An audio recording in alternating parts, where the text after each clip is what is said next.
Do runners really need to lift weights, or is just running high mileage enough? Let's settle this once and for all. So, I'm Dr. Ray Peralta, physical therapist and run coach, and over the past 10 years, I've helped hundreds of runners hit PRs and avoid injuries without overtraining or wasting hours in the gym. In this video, I'm going to show you exactly how strong you should be as a runner and the seven most common myths holding runners back and the actual strength trainers to help you, standards to help you run faster and stay injury free. First, I'm going to walk you through the seven myths that runners believe about strength training. And then I'll give you clear strength benchmarks to hit for lower body, upper body, and core. And finally, I'll tell you what most runners get wrong about lifting, volume, and even body weight. So, if you want my full framework on how to run pain-free, run stronger, check out my free training for runners, link in the description. So, running is a high impact sport. Your body has to deal with 2 to 3 times body weight with every step. Most people say, a lot of experts say this is like, essentially, running is like a series of single leg jumps where you're landing on one leg at a time. You're alternating legs, but you're landing on a single leg hops, which is going to put a lot of force through your body. And this is a part of the reason why many runners get injured each year. That makes running a high impact sport. And about 80% of runners get hurt each year because of that high impact forces on your body, right? If you're a 100-pound runner, that's 200 to 300 pounds of force going through your leg. And most runners are told just to run more to get better. And many runners believe, oh, I don't have to strength training because running alone is enough for the legs. But without strength training to support those impact forces, you're setting up yourself for potential injuries. So let's talk about the seven myths about running and strength training. So myth number one, runners don't need to lift weights. You just have to run more.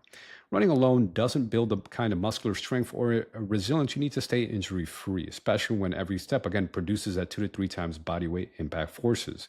Strength training helps in two key ways. It builds a durability to withstand high volume training, right, doing high mileage without breaking down. It also enhances performance by improving running economy, especially through better muscle fiber recruitment. There are studies that show that running can improve VO2 max, running economy across multiple endurance events, whether you're a 5K runner, half marathon, ultra marathon. And study shows that running can improve running economy by up to 8% in distance runners, right? So what this translates to, you're running at the same pace while using 3 to 4% less oxygen. So you're going to get less tired, you're more fatigue resistant. Myth number two, core is all that matters, or you just have to do legs.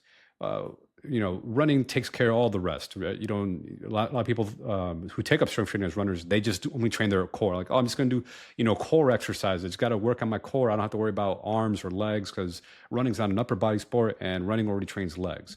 The thing is, upper body strength and lower body strength also play in running mechanics. A strong upper body improves posture, breathing efficiency, and arm drive, which helps stabilize your torso and conserve energy. And then strong legs, like strong hips, helps control where your feet are landing. So you're having a good stable platform to land every time your foot hits the ground, right? You don't have a weakness in your glutes or your quads, things of that nature. So you don't have to necessarily train like a bodybuilder, but you'll be able to push, pull, squat, hip hinge, to stabilize both your upper body and lower body for better resilience with running. Myth number three, you just need to do high reps to build endurance strength, right? This belief many runners say, oh, I have to do like 50 reps or 100 reps. I'm going to grab the very light dumbbells and do a bunch of reps, or just going to do a bunch of high rep body weight squats. Whether you do a moderate amount is just fine, right? You don't have to do high reps. Sure, you're not going to cause much harm to yourself if you do high reps, or you're just wasting time. You might as well pick a heavier weight, moderate to heavy weight, moderate to heavy weight rep range, right? That's anywhere from 8 to 12 repetition max. You get the muscle to fully fatigue.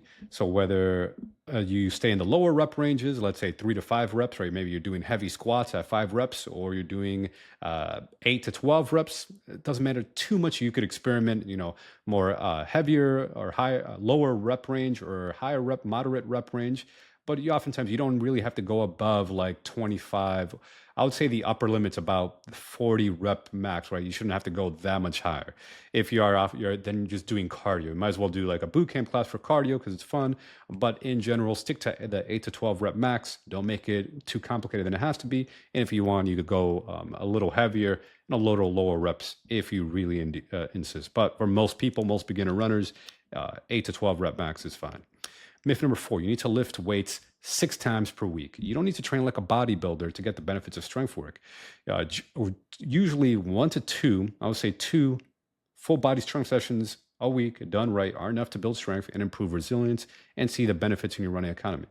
If you do a full body routine, single set to failure, using different types of movements, again, you could do squats, leg press, bench press, core work.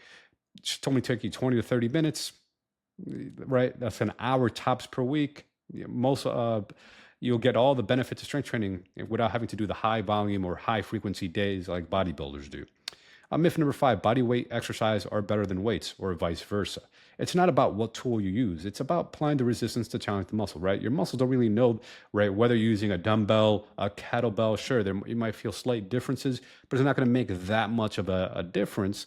And oftentimes, people make the excuse, oh, I want to go to the gym to strength train. You could do proper quality strength training at home. A pistol squat body weight can be just as effective as doing a leg press machine, right? You can train body weight exercises. You just have to know how to properly progress it. And same thing with machines. You could use machines. You don't necessarily have to use free weights, or you could use all three, right? You could do free weights, machines, body weight, and there's a fourth, resistance bands, right? You could do resistance band rows, can be as effective as a barbell row.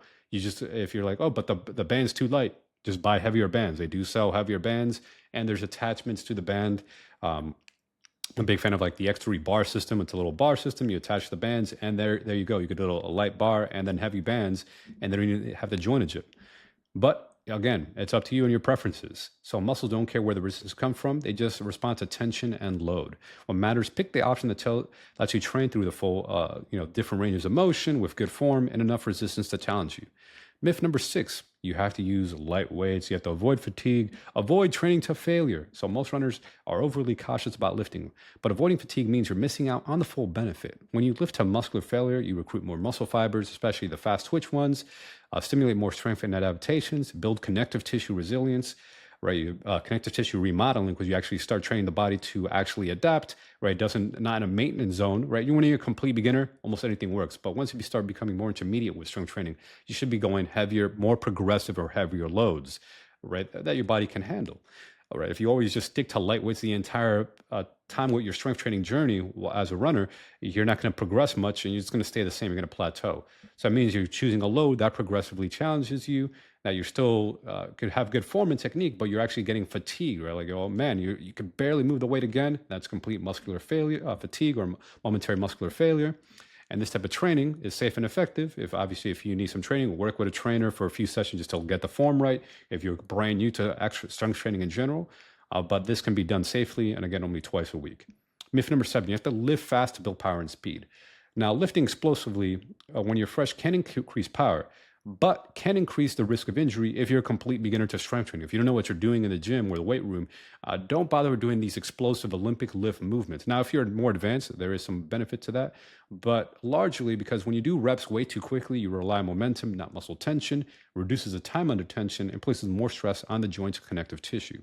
Instead, slow, controlled reps increases time under tension, great for strength, reduce injuries and injury risk, and teaches you better motor control and stability.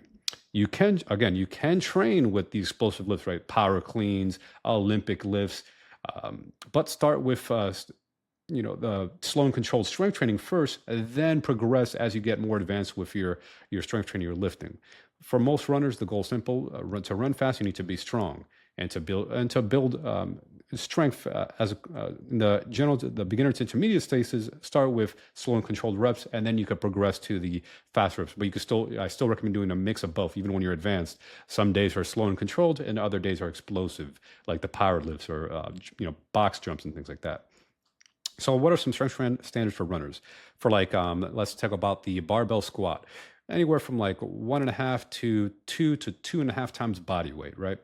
That's a good strength trade for the lower body. Then you could also, if you do leg press machine, let's say 1 to 2.5 times body weight for the leg press machine. And then deadlift 2 to 2.5 times body weight for deadlift. I'm talking about the barbell deadlift. How about upper body strength?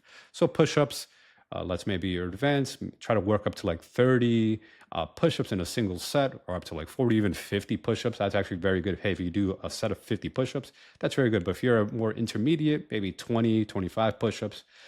Bench press, anywhere from like, try to go up to like 1 times body weight goal. That's pretty good. And then for core strength, see if you could hold like a front plank for about a minute. If you're more advanced, up to 2 minutes. And then side plank, see if you start with a minute and then build up to 2 minutes for both right and left side plank.